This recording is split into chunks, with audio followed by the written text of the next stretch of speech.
That happens very often when one guy carries on a champion. They're like, nah, I just don't want to see that. Vladimir is certainly a big abuser of the current Frost Queen's claim power level. I wonder if we'll see him at all in the next patch, patch 8.2, when the Sight Stone and not the movement speed is there, or maybe it will necessitate picking up Ghost earlier to get further into the draft. Kog'Maw banned, so apparently Deft has been bossing up in the scrims. Someone leaked it because no Kog'Maw allowed for Deft. Never again. Banned every game is the Kog'Maw.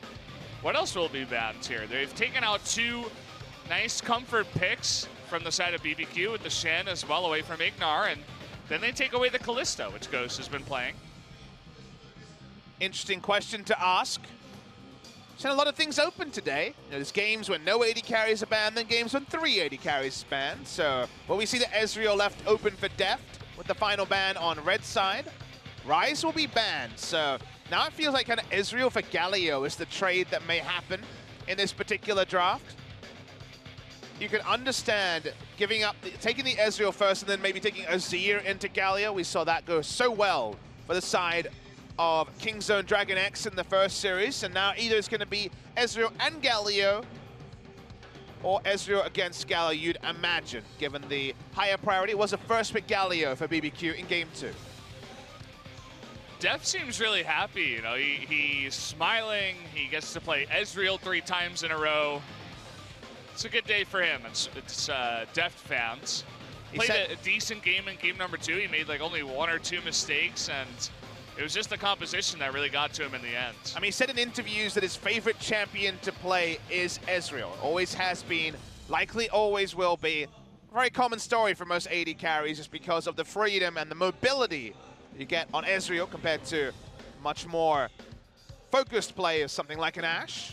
And BBQ will probably still take the Galio, but they're smartly not taking it to the final pick on red side, because if they lock Galio there, they can just first ban Azir and avoid some of those tricky Galio matchups. We'll see if KT wants to have a shot at it. A lot of other teams have. We'll give Pawn a chance here. Already played it against Game 1 against SKT. Could be Galio Gangplank here. That'd be a power draft on the blue side. Galio is another get out of jail free card for the Gangplank next to the oranges, the ultimate, the flash. Let's see if Pawn wants to lock it in here. Feels like BBQ almost certainly take it to pair with the Kha'Zix on the red side. Thinking about an Italy. We'll see if this is true or false. Doesn't seem like the way they want to play it. They're going to pick up the Jarvan once again, score. I think it's the 3rd time in a row in this series. I think he played it in Game 1. Believe he did. So, a lot of Jarvan priority for score. He's not on Kha'Zix duty anymore because it's taken away, and also he had the 2 losses on it in his first series against Africa. The Galio priority has wavered almost instantly here. Let's see Gnar into Gangplank. That part makes sense. See what mid laners are banned, because it's probably time for another 4 mid lane bans. You'd have to imagine.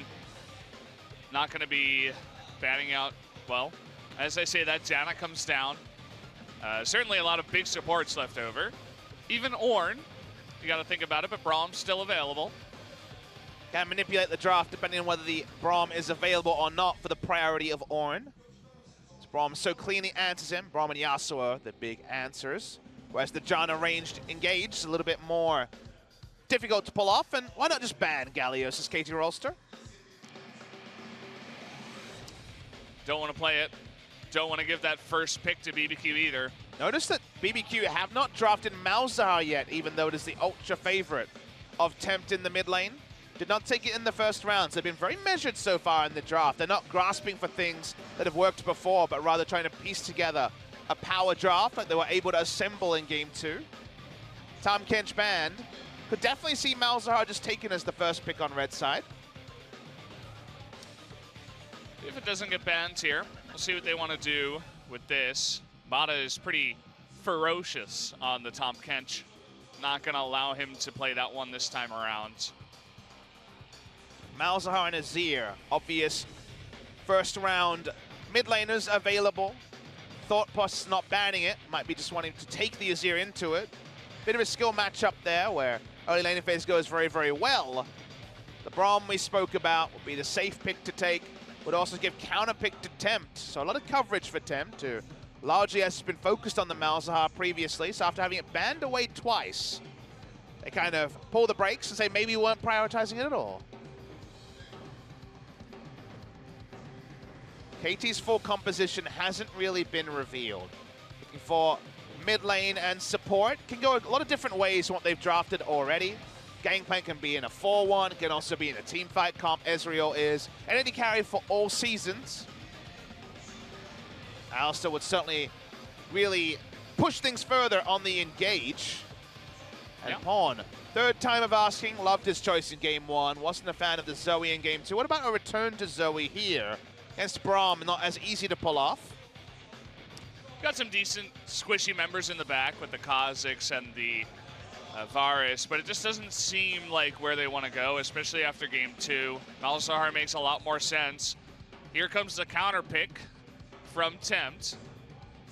Does he just go with the Azir, or does he pick something else out of his pocket? Definitely be a right turn if it wasn't the Azir. Oh, here we go. An old favorite into something like a Malzahar. The Aurelion Soul would be awesome to see. Not a common pick for Tempt or a common pick in the LCK, but playing with our hearts. The dragon is dead. Long live Azir. The Emperor of Shurima will come in, and we get the most standard of mid lanes once again. A very standard draft overall. A lot of stuff that you see very, very often. Gangplank Gnar up in the top lane. Kha'Zix Jarvan in the jungle, Malzahar Azir, Ezreal Varus, and then of course Alistar Braum. Well, I think KT lost all their goodwill after game 2 with the coach, so they went back to the tier list drafting. BBQ have some fearsome team fight choices. They also have good pushing in the top side, sort of draft where Trick could certainly have a big game. Varus Braum has so much CC from level 1 onwards, level 6 especially in the bot side. Gnar is going to be pushed up, so some counter jungling onto the Jarvan can happen. I'm going to be watching Trick this game because I feel like he will once again be the barometer of a victory or a loss for the side of BBQ. Yeah. This also could definitely turn into a very long game that we've seen a lot of the time. You see the Gangplank there on the top side, Malzahar just playing it safe, as well as the Ezreal. They do have opportunity in the mid lane, a roam from Mata and Score coming in. They could definitely set up some ganks towards that mid side. Mata's Alistar, very, very famous. Fans around the world know it. Even on the world stage, surprise double lift with his aggression a couple of worlds ago. On the other side here for BBQ, very balanced draft. Only the Kha'Zix stands out as more of an early game champion, and we'll see how Trick can pull it off. A lot of games on Zach, but the Kha'Zix now his second favorite. Yeah, excited to see what he can do. Gonna give it another shot. Here we go, guys. The countdown has begun, and let's get into game number 3 of KT versus BBQ.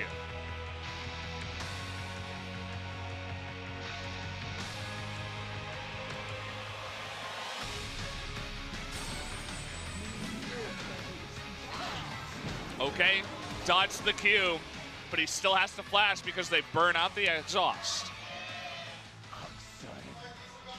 So rude, they don't even give the fans enough time to chant, but BBQ with the Braum rush in, Smeb has to flash away, and now the Gnar is an even happier place against the Gangplank in the laning phase. Deft fishing for a level 1 item, doesn't get anything. Tempt decides not to go back home. At 1 minute 10, so many things can happen if you force it back that it's very difficult to back after about 55 seconds or 50 seconds in the game. BBQ looking to re-invade their blue buff just in case there's any sort of shenanigans happening from KT, but all they will find is a ward, unbeknownst to them, of course. Yeah, a ward that might spark some early plays, though. This is some solo queue special right here. They, of course, don't know about the vision. They're going to try and take it. Let's see if Trick actually tries to body block from this side. Ooh, watch this one. It's about 130 damage. Okay, the smite comes in. I wonder if he just, I think he just spotted Ezreal on the corner, or maybe even the arcane, sorry, just the Q in area, the Mystic shot in air, and decided better of it. Smite confirms it. Level 1 blue buff would have been hell to deal with if you were BBQ, but Trick is able to stop that from being a disaster. You could tell that they were suspicious, right? Pulled all the way into the brush, pulled out of the brush. They were like, okay, just in case. They were right, so good safety there from BBQ. Standing right on a ward. That would have been an unfortunate start for them. No blue buff for your jungler, no level 2. Blue buff on the Ezreal, can spam his Mystic Shot even more. Yeah, for KT, that was kind of supposed to be the equalizer for Smeb giving up his flash at level 1. Because now Smeb will be under turret 100% of the time. Doesn't want to deal with any sort of return action from Trick and Crazy in the top side. Does also mean that Trick is incentivized to take the top lane scuttle, start to invade the blue side jungle. Score is already power farmed his top side. So hoping for a Gromp or something is Trick on the top side, and he will find nothing. Yeah, checks both. He wastes a lot of time there. Jarvan's looking for the bottom side. Ghost. Oh boy. He was clearing out that ward. I thought for a second maybe something would happen, but he's just going to go for the Gromp on the other side. There is a ward ping there coming through from Deft and Mata, so they now doubly know that Jarvan is there, and that gives time for Kha'Zix to get in position.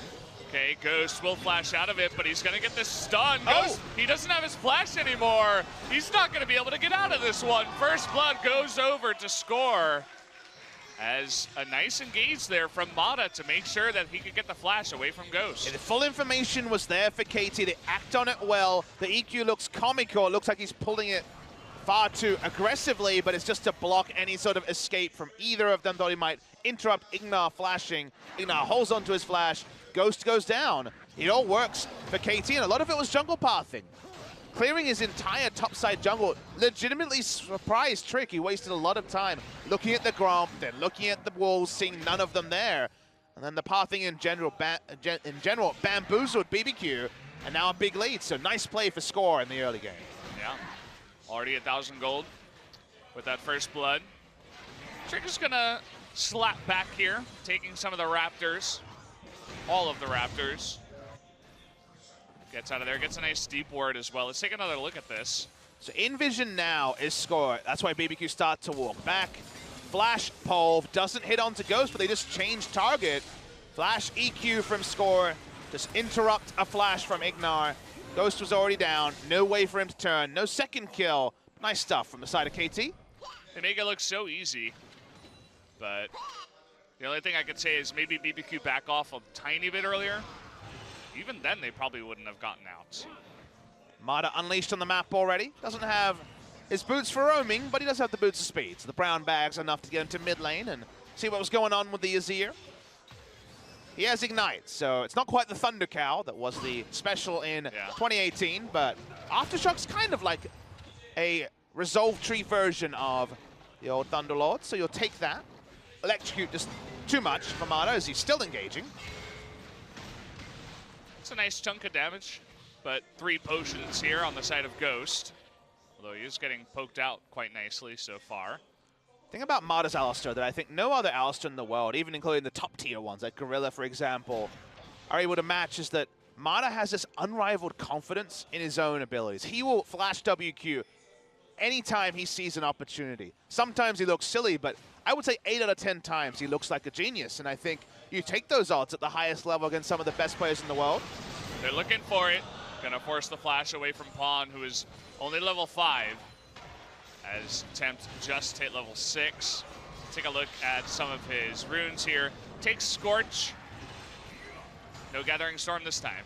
No value on the Gathering Storm, like you say, so going for much more the laning choice. He is also taking the aggressor role in the lane. Wants to bully out Malzahar and ensure that he's never full health and never has full control over his flash. When his flash is down, you don't have to respect the flash ult into Jarvan coming to lane. Smeb has got through the awkward part of the laning phase where he did not have his flash up and now has his flash and also the stopwatch to turn things around. Ooh, threading the needle there. Still lots of health potions available for our neighborhood Varus. Score, though, getting deep in here, but Trick is coming on in. Alistar and Malzahar are going to react first. Let's watch the bot lane. So far, only Ignar walking out. Okay, it's getting pretty low. It's going to be a smite fight. It goes to Trick, though. Score not going to go for his own smite there. A flash on pawn to look for any picks, so they back away, and blue buff is off the Azir. That's a lot of pressure relieved off pawn, you should remember. He has to lane with his flash down, but at least not against a blue buff Azir. Sorcery on Tempt. This is actually a bigger punish than you might otherwise expect. We've seen a lot more precision Azir, so you can go Presence of Mind. That means at least situationally on level up, you'll have the ability to use your full rotation, you know, WQ, Q a second time while the Presence of Mind is still there. But with no Presence of Mind, with the Sorcery, not having a blue buff is a significant slow in the wave clear of Tempt. Enough to roam up, and I guess he may just steal away a blue buff to counteract that. Yeah, the pathing from Trick was his blue buff to the enemy blue buff before Jarvan could get there. It's almost like they knew and they just decided to give it away. Well, they do have this situation where Smeb is never going to react first to any sort of engage on the blue. They are weak around the top side, so it's going to accept that Smeb is getting mostly free farm, 11 CS down, which, again, given that he laned for 4 minutes without flash, is pretty damn good. Boots for roaming are complete for the Alistar. Now we have stopwatches, so the turret dives can be even riskier than they were before. Also a QSS done on Tempt, so not going to be burning double flash to try to kill this Azir, especially with the escapability that he has in his kit. Big gold lead, but largely from the first blood that Score was able to pick up. Means he has Cinderhawk, so turret diving with an Alistar and a Jarvan both with stopwatches is ridiculous at this point. Oh yeah. Can also call on the orbital strike of the Gangplank ultimate. So basically, if you're Ghost, you really, really hope that you can stick some control wards and vision in the bot side, otherwise you're always afraid of being dove.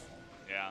Right as you were saying that, they pinged the one control ward that was in the river. Just got moved, actually, I think a little bit farther down into that brush next to Mata. So we'll see what angle they want to go for. If they do go for the dive in the bottom side. I think spot Jarvan on the top side. I saw some pings towards him, so that dive for now is not imminent. Here comes Alistar to the mid lane. Walking real fast, but he'll walk through a control ward. He can give some support to Pawn as well. Take away some of that, but here comes Score. No can do, as Tempt is already playing quite passively. Trying to put questions into the mind of Tempt with his snowball QSS. The kill threat's probably not there. Even with a whole lot of flashes, they're probably not going to be able to pick up a kill. But taking away the control wards and opening up the mid lane for a Malzahar roam is not a bad thing either. Okay, here we go. There's that control ward. Trick is hanging around too. He might just face check this. You can see he's apprehensive right now. They don't have wards of camp, so they don't know where he is. You see him here. That's going to be the combo. He's going to want to jump over there. Even flashes away. Meanwhile, Cannon Barrage coming on in. Ignar decides to flash out of there. And nobody wants any part of this fight. I mean, a lot of people jumped up there because at the same time as we were watching the Kha'Zix face check, the ultimate was shot by Ghost, thinking they were the ones that had the drop for the kill. In the end, it was the side of KT using more resources. A stopwatch now down on the Alistar, and also the Gangplank ult is down. They walk up with Malzahar. Extra wards here from the side of BBQ. Score knows he's spotted now. Throws the flag, backs away. As we continue. Mountain Drake this time around, so these teams definitely will set their focus towards that eventually. Looking to potentially make a play towards Tempt in the mid lane as Score was hanging around and Mata was making his way up, but they call it off. Nothing happens. That's accuracy on the Mystic shot, still A+. Haven't seen him miss one on screen just yet. Nope, that one hit as well. Let's watch him till he misses one. Come on, Observer. Keep it going. 7 in a row so far. Don't check the brush. You'll mess up your accuracy. Minion. Nicely done. Pawn getting more frisky in the lane. Not as scared this time around. The more points in Q you have as Malzahar, the more control you have over the minion wave. I think all of us have felt the pain trying to farm with just E. 4 points E, 1 point Q is not happy times for Malzahar, but the more points in Q, you get a bit more comfortable.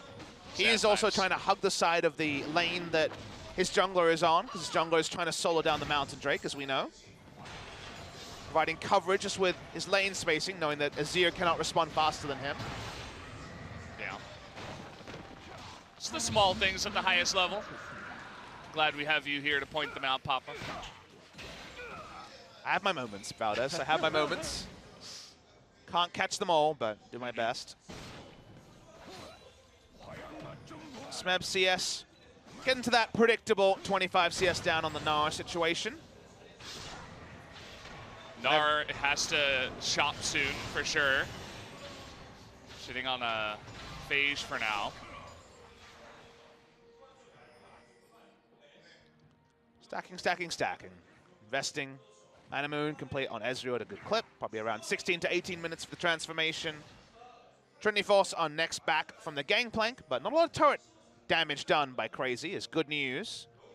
Once you get that shot for the Black Cleaver, that's when he can really start raining in the pain onto the gangplank.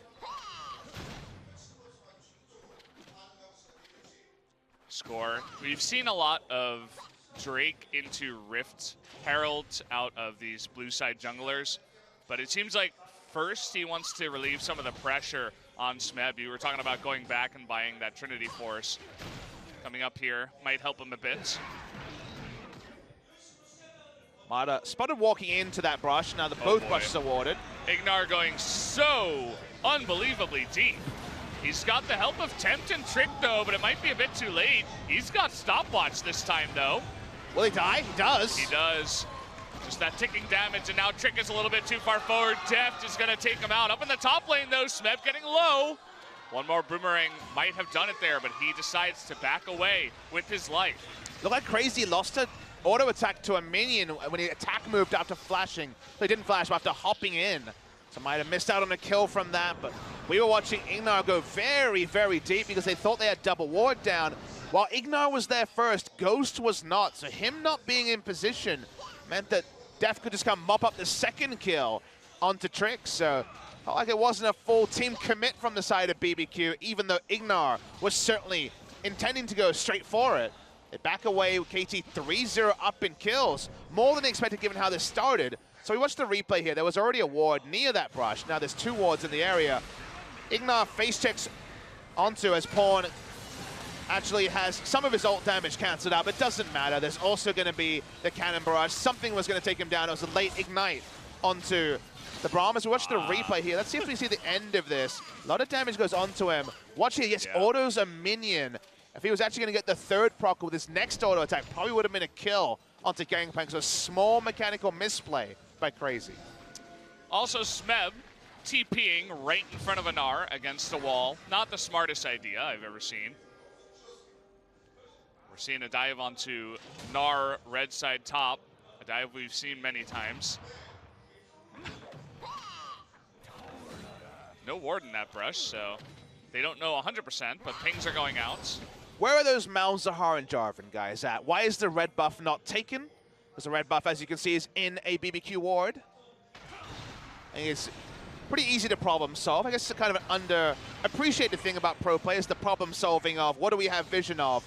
What would a jungler do if he wasn't ganking? Okay, he's probably ganking. Where is he ganking is kind of the questions that very often go through the heads of players at the highest level. Yeah. You can see Crazy just sitting under turret as they arrive. He's like, yeah, we know what you're doing. And the sad walk back to your lanes. You thought you were going to get a kill, but not the case. A lot of gank attempts by Score. He's been very active this game. Not all three games have been active. Game 1, largely trading upon the pressure of Smeb. Game 2, not really doing much of anything. In Game 3, very high jungle proximity for the LCK. We often see numbers between 1 minute and 2 minutes, so 2.5 minutes is a lot. This time Crazy, he's baiting the fight in here. He's a level up, he's got the minions, but look at Smeb, he's going forward. He has the help of Score. Trick is nearby. Flag and Drag is gonna be dodged, but you can't dodge the Cataclysm. Here comes Trick. The stopwatch is going to be used. Score with that red buff. They want to take down Crazy. Not going to use that Nether Grasp just yet. He's going to save it. He's going to get it onto Temp, but he gets a double knockup. Two very low members of KT. Now Trick is going to stopwatch. In comes Ignar. Double kill, though. In comes Mana from the top side. Just walking through the lane. Going to help out a little bit. And it looks like will be a 2 for 2 at the end of it all. There's just so many people top lane in the early game with these extra teleports. Ignar, of all things, has teleport exhaust. Looks like he's trying to run it down with summoning spells like that, but he's wanted to teleport to the top side in order to be involved. Can turn the exhaust into a flash. Players can't be too attached to their bindings in pro play anymore because of all the trades, as Tempt is still here, surprises Score. Yeah, Score, he flashes, but he's not getting away. Looks like we will have a turret taken, finally, down in the bottom side. Def gonna get all of that gold. Imagine how nonsense the past 2 minutes of play would have been with the old runes. People randomly switching over to teleport, being topside, being outnumbered this early in the game. So many members having access to teleport very, very early. Lots of insanity happens, but when we kind of look back and see what occurred out of it, it was a kill traded for a Drake and a 2-for-2 is what happened here. So to start off, things start with Smeb and Crazy going very, very strong against each other, but this is very exciting. Remember, Brom at the start of this has flash. He's in the bot lane. He recalls and still going to get to all of this. Smeb first pops his stopwatch. There's more stopwatches to come. Pawn's able to clean up the kill on Crazy without using ultimate, so your first thought is, surely it's KT. But now Brom is going to sell his flash and teleport in to this particular fight. Everyone goes golden to buy time. Pawn's not going to be able to get away from this, even though he picks up a second kill. Alistair's threat's not enough. Ignites Tempt, but it's not going to take him down. Even just a factual retelling of what happened there was utter madness. But the end of it all is an extra kill to BBQ, an extra turret to KT Rolster. Lots more gold going over to the side of Deft, a guy who wasn't part of all the shenanigans. Up in the top side, just farming his heart out. That's going to be a second Drake, but it looks like BBQ wants to trade it here for the Rift Herald. Deft, okay, he's going to check the brush by himself, sees the Braum, and in fact, they will stop the Rift Herald. 5 members of BBQ up towards the top side of the map now. Yeah, one contest is going to make it a non-objective, with the timer being at 19 minutes into the game. They also get great positioning onto the mid lane turret. Yeah, they got that Mountain Drake. Begin to poke away at the turrets a little bit faster. Oh, he missed the Q. Confirmed. Need to take away that 100%. We finally saw one. Shield just procced for Deft around 17.5 minutes for the quest shield that will soon be a thing of the past, but for now is square in the middle of the meta. In all of this, we kind of not mentioned the name Tempt, who is 30 CS up and also 2 kills into the game. Thank you. Look at that, Spo TV. They're listening. On my birthday. Thank you so much, Spo TV. But he's looking very powerful. Early QSS. Now does have his Haunting guys on the way to Leandri's.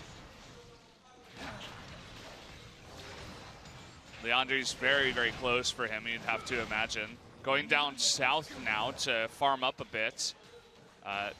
Does see the Alistair, so gets the hell out of there right away. I really need Ignar to get flashback. I'm uncomfortable looking at his teleport exhaust. It just looks ugly. It's like, yeah, it's 2 colors that really don't go well together. There we go. Thanks, Ignar. He's also listening. Hopefully not.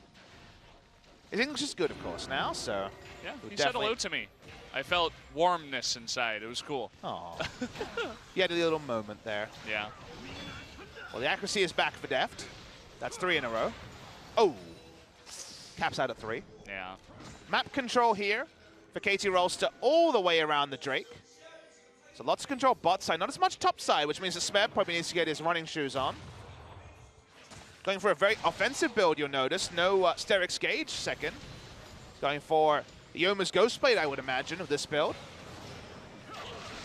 Okay, we are going deep. Oh boy, Ghost way out of position, trying to help save the turret, but did not see 2 members coming from the left side. Ghost getting dunked on Varus is becoming a very common trait. The Galio game last time out against Rocks. Now here, it's getting absolutely annihilated by Mata coming in from the side as Malzahar used both his summoners to get in. So a kill onto the enemy AD carry means they'll get lots of lane control. They'll be able to push up vision. But where do KT want to attack next is the question that only KT can answer. Pawn feeling pretty good about hitting his ultimate skill shot. He's really good at that, 100% ratio. He's never missed his ultimate. Yeah. It's pretty good. In his entire career on Malzahar. Professional player. It's a stat nobody ever mentions. I wonder why. Well, Smeb has the Yoma's Ghostblade we mentioned. First time we've seen this for a very, very long time because you're always in some degree of terrible matchup as a Gangplank. You never Gangplank into Shen anymore because you can even flex the damn Shen to the support role now. Yeah. And I guess he has enough counters to the point where you can't just ban 3 counters on blue side and first pick it. Let me tell you, if you try to play first pick Gangplank and solo queue right now, they'll find a counter pick for you. I'm still waiting for the Riven. Someone's going to get frisky and play it in Korea, I promise you. Riven has a happy time against Gangplank. Yeah. See it a lot on the ladder. What does it all mean is the question I think a lot of people will be asking. About a 3,500 gold lead for KT. For Smeb, it's 900 gold. The biggest lead of all of these is Deft, though, who is 202 and has Kleptomancy, so casual 3,000-ish gold lead there. I guess 2 and a bit is more realistic for Deft. The comp they have here is very, very good at getting picks. Very reliable at bursting that person down. Good teamfight options, but no tank. So getting an early lead is really big for KT because they can start to put down control wards around the Baron, which they do very quickly. So Baron buff obviously would be a lovely objective, but actually forcing the vision further, actually getting it into the enemy red side is difficult for this team. So for now at least, just in the mid lane, pushing waves, also allowing the Gangplank to free farm as a decent backup plan for KT Rolster, but actually cementing a really big next objective is going to be relatively difficult for them. Looking for Tempt here. Fortunately for him, he's Azir. Although that might not be the end of his woes, as we have another rotation. Dead Man's Plate onto the Jarvan and also the Boots of Mobility Alistar means the first pick is not guaranteed to be over until you can see both of them. Yeah. Dead Man's Plate, you don't see that too often in pro play. Every once in a while. Usually a Warmogs in this spot. Yeah. But it's all about picks. It's not actually about having the ability to engage, back away, and Warmogs up your health, but actually about just getting the EQ and having faith that a Malzahar and Ezreal later, that'll actually lead to a kill, and that's really much more the priority of scoring this game. Always good to see people tailor their builds to the situation. Yeah, that's a bet he's willing to take. They're getting farmed up quite nicely. They are 2 of the best players for their roles as well. KT finally trying to make some moves towards that top lane turret. And even just score clearing wards, even though BBQ know where he is, it's naturally going to lead to people backing away from the top lane outer turret, getting them more and more Baron control by having minion waves that can be pushed into the inner turrets. So KT and following the KSV playbook when it comes to rotating your members and guaranteeing outer turrets in the mid game. I love how KSV has become the word that you use whenever any team shows above average macro play. I mean, they have very above average macro play, so even if you're just glancing at it, it's a compliment to you. Cloud Drake up here. It might just send Smeb to solo that one. Maybe score. Got some pings going on there. No real threat for BBQ to sneak a Baron at this point. We have a backup win condition, as we always talk about it, getting multiple stacks on, even if the Cloud Drake isn't high priority, and maybe Score will solo it down. Full tank Jarvan. He'll take his time. EQing into the knockback. I've done that before. Well, Jarvan gonna take his sweet time, and Gangplank will help to actually force there to be the next spawn of the game. There will be no Infernals this game. We now have Cloud, Ocean, and Mountain, and another Mountain at least is a high roll given the options. It's going to make going for these Barons a lot faster. See what they want to do. Right after that, Cloud Drake immediately coming over, setting down the wards near the Baron. And okay, Trick getting tricky. Jumping right next to an Alistar can be scary at times, but Mata actually respecting the fact that they didn't have full vision of everyone. None of the threats were in range to actually do damage, so no point of Alistar to WQ, and just a bit of free damage from Trick if you go over it. Horn's gonna Ghost here, really wants to kill onto Tempt. A lot of people lying in wait. You'll notice that a lot of that vision in the red side jungle has been taken away by BBQ. Double control ward in there now. to deny a bunch of that. It's part of the reason why before they weren't okay to start a fight. It's almost purely kleptomancy. Valdez actually extending the gold lead here for the side of KT. Haven't seen any big objectives go down since that outer top lane turret, but Deft and Smeb just poking the kleptomancy has led to bundles of gold for both of them. Snowball QSS up on his opponent number is Ezreal now. Yeah. 8.2 Klepto is nerfed, but in the patch notes it says the drop chance is significantly decreased, but I didn't see a number. Do you happen to know the number? I do not know the number, but I know there's been some trials done on Reddit and places like that to show that in the early game you're very unlikely, but from 15 minutes to 30 minutes it definitely jumps up quite a lot. Because Ezreal kind of gets the double wombo of being ranged, so a bigger penalty on ranged, and also the general nerf to all kleptomancy situations means that his abuse case is probably the most removed by the kleptomancy. Yeah. I wonder if we'll just see Unsealed Spellbook Ezreal to get around his inability to push waves. Oh boy. Doesn't really have many other runes that suit him that well. Fleet Footwork could be considered, but it's the crit modifier in the late game that makes it a relevant late game rune, and you don't get crit on Ezreal, so I would think Unsealed Spellbook seems the most likely. They're going for crazy here. Red buff on Deft, and he's not one that's going to miss his Mystic shots. Crazy doesn't really have anywhere to go here. That's going to be a nice 2-on-1 gank from the Ezreal from red buff. You snicker, but he's got the red buff. He's got the Blade of the Ruined King. There was no running away from the Ezreal. They take him down very, very quickly. They're going to push up and threaten the inner turret here for BBQ, so they're not going to play around the top side. That's the one spot where perhaps Azir over a wall can do all the damage, but very nice things from Deft there in that situation. Look at the damage splitting out here, just a single EQ, half health of Trick. Imagine if every Ezreal was this good. Might see Ezreal nerfed a little bit. He's nerfed on patch 8.2 as well, Yeah. 10 damage. I think 20 damage off his Mystic Shot at level 1 is pretty significant nerf. Yeah. Means his weak laning phase is weaker. How about an Unsealed Spellbook to make it slightly better? Yeah. Okay, we have a TP coming in. Now it's the story of the survival of Smeb. And the rest of his team, they're going for the Baron. You see, BBQ's not going to have Azir. They're not even going to get Smeb. Even with this frozen mallet, they can't get on top of him. Trick nearby now, looking for the steal, but he's a little bit far. He's going to try to jump, and he gets knocked up by the Alistar. Perfectly done by Mana in position. Smeb's here. Denies it. Here comes Smeb. We see him. This time he's going to be running away again, and down he goes. Unfortunate spot for you, buddy. Smeb tried to be the Kool-Aid man, saying, I'm over here, died instantly, but they were able to pick up the objective, and credit for his escape earlier. That was really good goaltending by Mata, who understood that, well, it's going to be an R-Evolve first. Kha'Zix put down the control ward, dealt with him, so knew he was around the area for the Pulverize. Here's the replay. Pulverized, remember, he wouldn't have had vision. Control wards and invisibility have changed. Smeb showing up was a little bit tone deaf for what was happening here.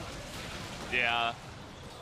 Definitely could have chosen a safer ward, but what he wanted to do was get behind and start a big team fight. That's not what everybody else was doing. I'm sure in comms he's saying, I'm the shot caller. I said we were going in, but yeah. I don't know if the rest of his team will listen to that particular shot call. But they got the hard objective, and in the end, whenever you send 2 threats bot lane to kill a gangplank, it always is a bit yakety sax. Not picking up the kill accentuates that, and you give up Baron control. So well done by KT on that objective. So now that they have the Baron buff, they're going to come up towards the top side and begin to take out all of that vision that BBQ had in their red side jungle. No one really wants to enter the same lane as Ezreal, 5 items, and also the Relic Shield upgrade. So probably a Bloodthirster short of full items. Ooh, trying to make a move here onto Pog. Forces the Ghost and the Flash away. Meanwhile, Deft doesn't care about anyone or anything. That's not a turret. Okay, finally begins to turn, but still getting to work. Kind of barrage comes in, and everybody on BBQ's like, I'm getting the hell out of here. 1 turret goes down, and make that 2. We're going to have a 3rd in the mid lane. It does eventually come down here. Ezreal's a one-man poke comp. When you're as good as Deft is on this champion, they're pushing up mid lane, base broken in 2 spots in an instant. Yeah, not as fast as game 1, but looking very dominant after 30 minutes here by KT. They're making this work. In comes Mata. Says, get the hell away or pay for it. Well, they pay for it anyway. Even if they didn't buy anything, they lose 2 inhibitors. They back away here, KT Rolster. Ostensibly 1 push away from the end of the game, but we've said that many times and been wrong this week. Yeah. This is kind of the game we were expecting for game 2, you know? Dominant game 1. In game 2, BBQ hunkers down a little bit, doesn't die as fast, but then eventually KT wins, but still don't know exactly what was going through the mind of KT with their draft in game 2. We do know what was going exactly through the minds of Deft in game 3. Remember his smile about, what, 38 minutes ago? He was just seeing the future. Yeah. He's 6 items now, got a Mortal Reminder for his Relic Shield upgrades. The Targon's the Mortal Reminder. He is super, super strong, and that's why his damage number was insane. Mata picked up Futures Market. I saw negative gold on him currently. One of the first we've seen in the LCK, actually. Been a very unpopular rune choice here, even though it has obvious power and someone like Alistar doesn't get to back as often as he wants to. Yeah. Very often, if you have a weak laning phase, you're forced to back as Alistar, so extra gold to spend is a nice thing. It can get you a lot faster, you know, key items, right? Like the mobility boots as well. Just make him a presence earlier out on the map by taking a rune like that. Just push out control wards, push out Baron minions and just losing turrets left, right, and center. Yeah, this is getting pretty comical at this point. I mean, they're 12,000 gold ahead now. Chain of Corruption goes wide. 2 Mountain Drakes as well, Valdez. Yeah. They're looking for the end here, but waiting for that wave. They've run out of Baron at this point. Looking for an opportunity here is Mata and Score. Will go on the first member they see. Deft even Arcane shifting forward. Try to get this down here. Mata doesn't have flash, but you know he's getting an itchy trigger finger. He definitely wants to engage soon.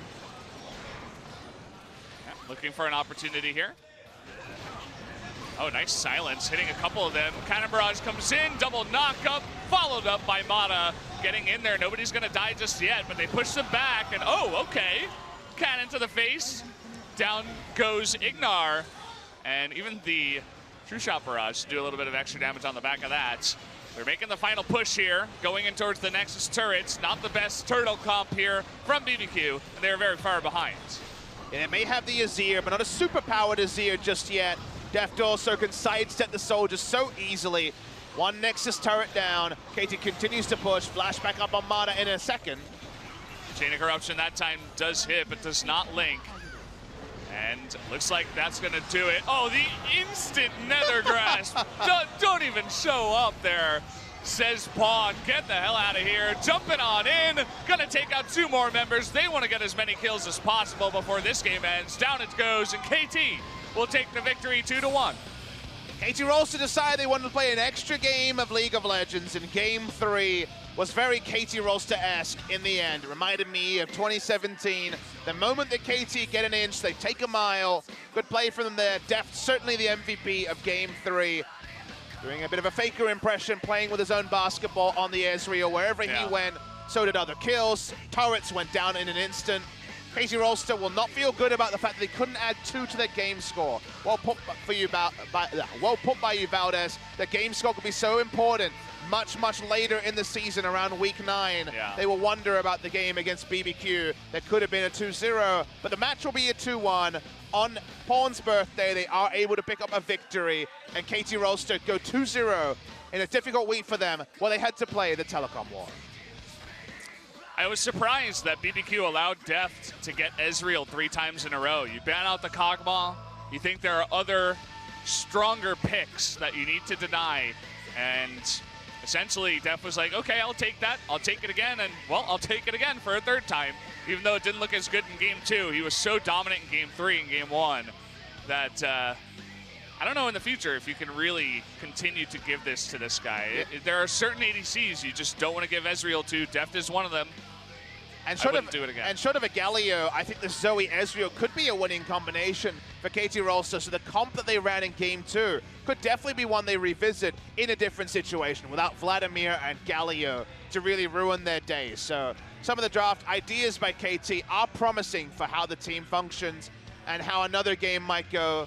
See, it's a bit rough here for the side of BBQ. No mental torment, no 60-plus minute games, but they would have felt they were in with a real shot. But KT turned on the style in game number 3 and send us home pre-midnight.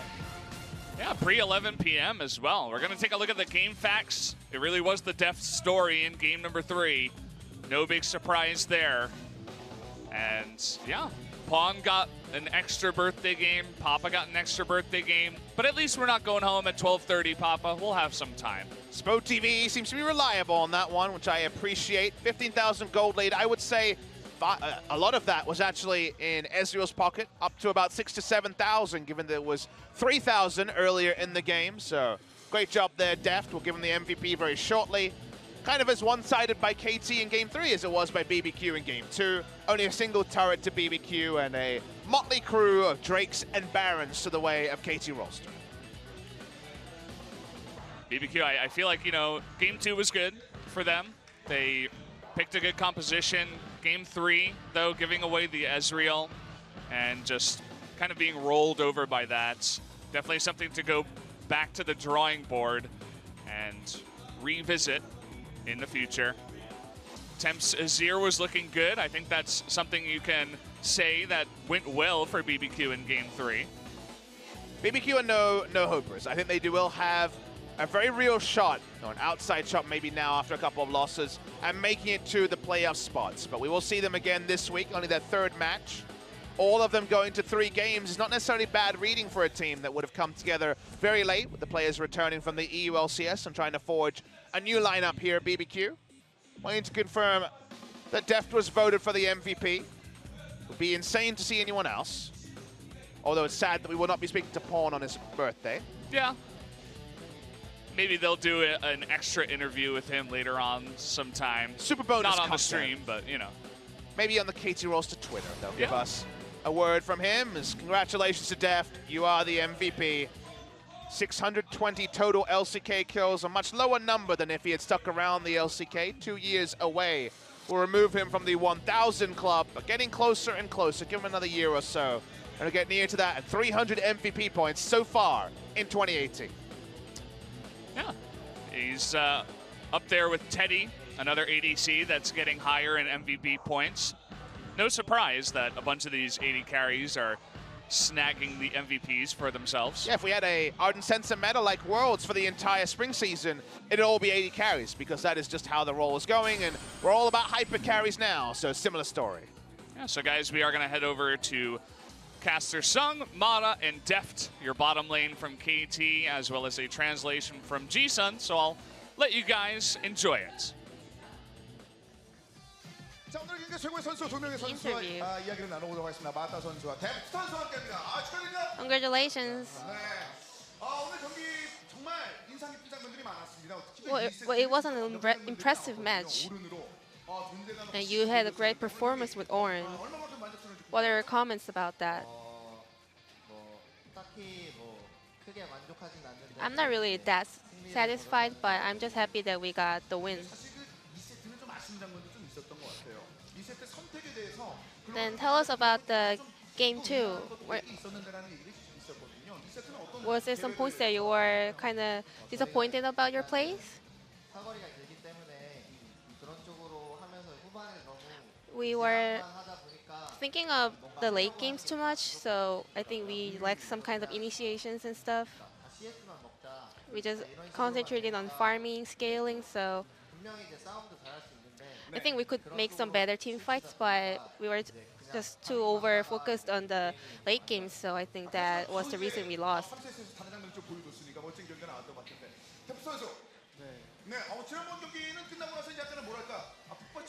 So moving on to Deft, I saw you crying in the last game.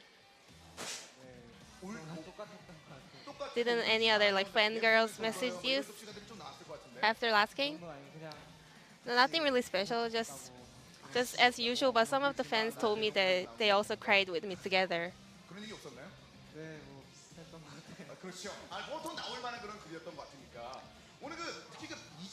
Then, speaking of Ezreal,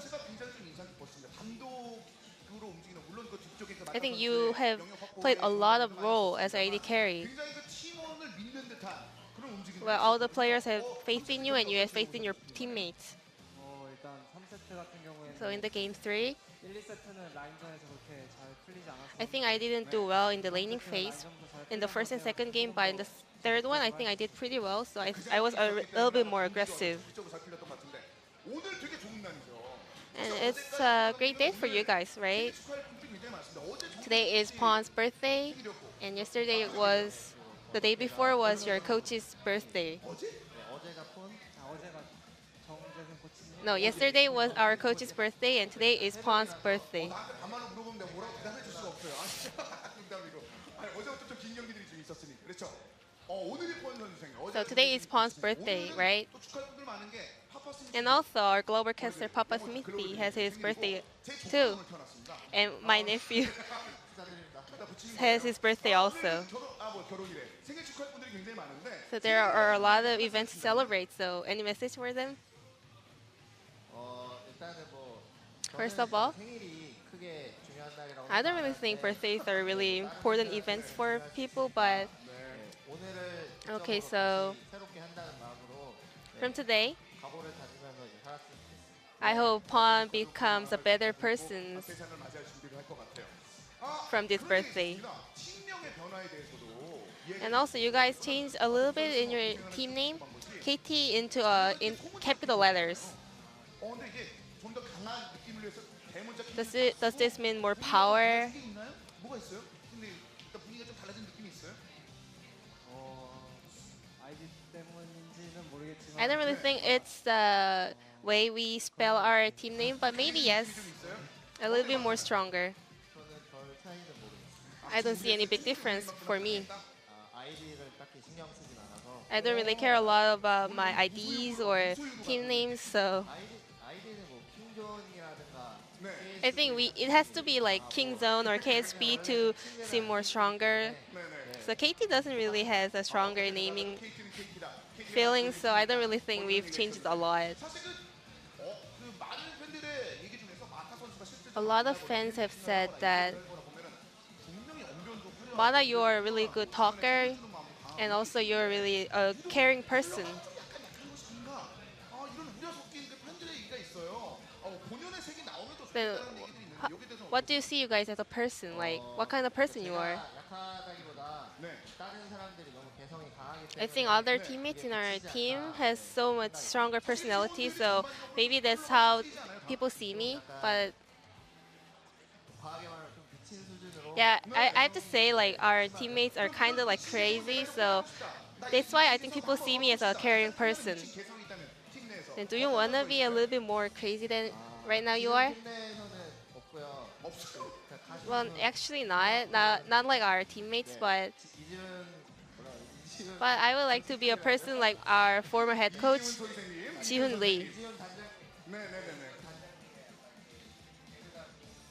I like his jokes, and he's really a talkative person, and he's really nice. So I want to be like him. 사적으로 마이크가 나갔으니까 저랑 같이 있어요. 사적으로 제가 만났었을 때 그렇게 웃긴 친구는 아니었는데 그 개그가 As a person who is a friend of Ji-hoon Lee, I don't think he's a really a good person, but 이지훈 단장님께 그럼 한 말씀 well, if you think so, any message for him? KT는 당신을 기다리고 있습니다. KT is waiting for you. Come back anytime you want. 이거 뭔 내용인지 모르겠는데 이거는 마타 선수의 개인의 의견. Well, this is Amada's personal expression. 그분을 그 선생님 Do you still miss him also, your former head coach? 이지은 선수 참 알겠습니다. Yeah, I also miss him. 모르겠네 그런 생각이 들었습니다. 사실 그 마타 선수라면 정말 수많은 원딜러들과 경기를 펼치면서 And Mara, you have a lot of 선수는 먼저 experience with other AD carries. 어떤 느낌으로 경기를 펼치세요? 보통 경기를 펼칠 때? Then what kind of thoughts in mind do you have when you are playing with Mara? What does Mara mean to you? 선생님? I think he's my teacher. 뭔가 1년이 지났는데도 항상 가르쳐 줄게 He always has 항상 배우면서 things to teach me, so I'm always learning from him. 게임 무조건 게임 In personal life, well, no, but in game, yeah, I learn a lot from him. 농담이고. 네. Well, my personal life isn't that good. Maybe I should learn from Sungke. 마타 선수는 그 수많은 원딜러들을 좀 만나봤죠. Then what about you? You had a lot of experience with a lot of AD carries. Then what does Deft mean to you, or what kind of AD carry is Deft? Well, I've seen him more than 6 years. At first, he was a really good player. He dodges every skills. He was really smart, but I think he's changed it a little bit into an aggressive player in game, and also personally, he's a little bit more aggressive than before. Well, you know, he looks like alpaca. I think he learned aggressiveness from it. 있으니까 다른 인터뷰를 통해서 확인해 보시길 바라겠습니다. 일단 스코어 선수에서 주장감은 바뀌었잖아요. And you guys have a new team leader from Score to SMAP. 주장에 대한 믿음을 굉장히 많이 좀 표현을 했었고 그게 또 화제가 되고 좀 And you guys have a lot of faith in him, right? Is there any specific change around you guys? 주장이 나는 좀 무게가 있다 보니까 조금은 I think SMAP 원래는 항상 takes more responsibility on it. He used to be really a funny type of guy, but nowadays he's a little bit more like serious, and I think he has gone through some kind of change. Yeah, I also think that SMAP became some normal person. 많은 분들께서 궁금해하신 게 지금 현재 메타에 대해서도 질문들이 많이 들어오고 And a lot of people are having questions about current meta. 너도나듯이에 Everyone is, you know, getting the stopwatch. KT는 그 현재 메타에 대해서 What are your comments about the stopwatch meta? 요즘에는 이제 초반에는 초식의 메타. I think the early game is the stopwatch meta, and in the end we have to just stay till we scale enough. So 몇몇 픽들이 등장을 하면 많이 I think the stopwatch let us use some kind of various picks. For example, Gangplank. 잘 버티는 것 같아요. Yeah, Gangplank is really weak in the early laning phase, but thanks to the stopwatch, I think that kind of let him come in the competitive game, 저 같은 경우에는 competitive games. 초반이 For me, 초반에 원래 원딜이랑 포지션이 약간 좀 AD carry is a position that is 뭔가 후반까지 안정적으로 갈 수 있어서 really looking for the late game, so I think it helps me to scale till the late game, so I kind of prefer having a stopwatch. 정말 많은 팬 여러분들께서 함께해 주셨고 KT가 지난번 SKT를 잡고 더 확실한 걸 보여줄 만한 준비를 마쳤다는 것이 오늘 In 경기를 the end, 통해서 어떻게 보면 선수들이 I think you guys recently proved yourself as a really competitive team. KT를 응원하시는 수많은 팬 여러분들께 So last message for your fans, please. 저희 팀 목표가 SKT를 Our goal was to beat SK Telecom down, 계속 이겨서 but we have more goals, you know. 수 있도록 We're gonna make sure to win this whole split. Thank you for cheering for us. 저도 똑같이 I also wanna say, 데포트 선수랑 just as he said, 해가지고 we're gonna practice harder 내는 게 until we reach our goals. 열심히 할 수 있도록 많은 더 So keep rooting for us. Thank you. 상황에서 좋은 멘트 다시 한번 같이 So this will be the end of the interview. Thank you for listening. 2대1로 잡아내면서 또 하나의 승리를 만들어냈습니다. 오늘 멋진 경기를 펼친 이 두 명의 선수에게 여러분 다시 한번 큰 박수 부탁드리겠습니다. Thank you guys for all that translation, Jisun, Caster, Mata, Deft. It was fun to hear the bot lane, a bit of banter between Yeah. the two of them, and inkling into the fact that Smeb is getting serious, which, I don't know, that makes me a little bit sad. He's a very fun-loving guy if you ever get the chance to meet him. KT also a fun-loving team. Sometimes they just go crazy like in Game 2 and try a bit of everything. Doesn't work, but they come back in Game 3. The class shines. They had a good plan this time after being a bit lost in Game 2. Deft with the cleanup in this particular instance. Ended up being a pretty straightforward win for KT Rolster. Yeah, a couple of fun fights here and there, like this one, where it traded 2 for 2, but Def was, meanwhile, just farming bot, getting bot first turret. This was all just happening in the side lanes. And look, surprise Braum. Exhaust TP Braum, Yeah. the new meta. Bring it to solo queue, guys. They'll love it. Mata from the left, Score and Pawn and Deft, all just running it down mid, getting the kill. You're seeing some world's best in this game. Deft on Ezreal up there. Mata on Alistair, probably 100%. So seeing some of these trademark picks from KT is really a complete treat to see, even though Smeb had a very nice escape and then promptly just suicided in the enemy jungle. Well, they won't show that one, will they? They might. He might. Maybe at the end of this. I love this from Mata, by the way. Control ward, Pove onto the invisible Kha'Zix. Goodbye, Kha'Zix. Goodbye, Smab, also. Oh, they didn't show it. Well, he got caught there, guys. Anyway, in the end, KT Rolster does take the 2-1 victory. And it says, there's still 1 hour left in your birthday, Pawn. They should have put Papa's name up there as well. It's okay. It's not about me. It's about Pawn, who comes away with the victory in the telecom war today. And he gets to celebrate his birthday on his birthday, which was definitely no guarantee, given how the games have been running recently. Very true. So, KT Rolster, going to take a look at their records, the standings, no doubt, right after this. I've been doing this for a while, guys. They are up at the top, near the top, I should say. Number 2, 3-1. KSV have yet to play their game. I think that should be tomorrow, right? I'm not 100% sure. KSV will be playing tomorrow or the day after, not 100% clear. We'll have the schedule up soon. You wonder how things are going to lie, because the KT, KSV, King Zone, we kind of saw that coming, Valdez. That part we knew about, but SK Telecom will move up. Where will Jin Air move? Currently in 4th place. Afrika Freaks also. Where will Teddy and the guys move? I mean, I like watching Jin Air a lot. King T, Teddy, Fountain Laser. I'm ready to watch some more Jin Air, especially if they can play like they did earlier this week, where they went for the early game victories. We've seen a little bit of King Zone, KT, and Jin Air have all had early games that are of some repute.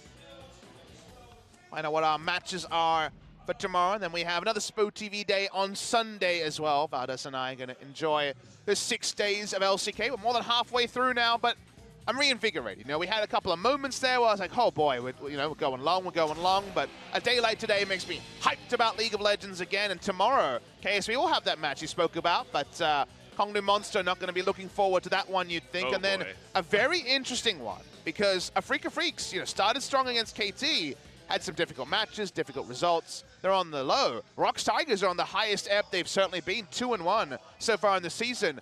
If Afrika loses that one, maybe some of our optimism was a bit unfounded, because this is one they expect to win. Yeah, Jenner also playing on Sunday. I think that's against BBQ. We'll see how they do in that one. I think they're favored for that one for sure, even after the performance today from BBQ.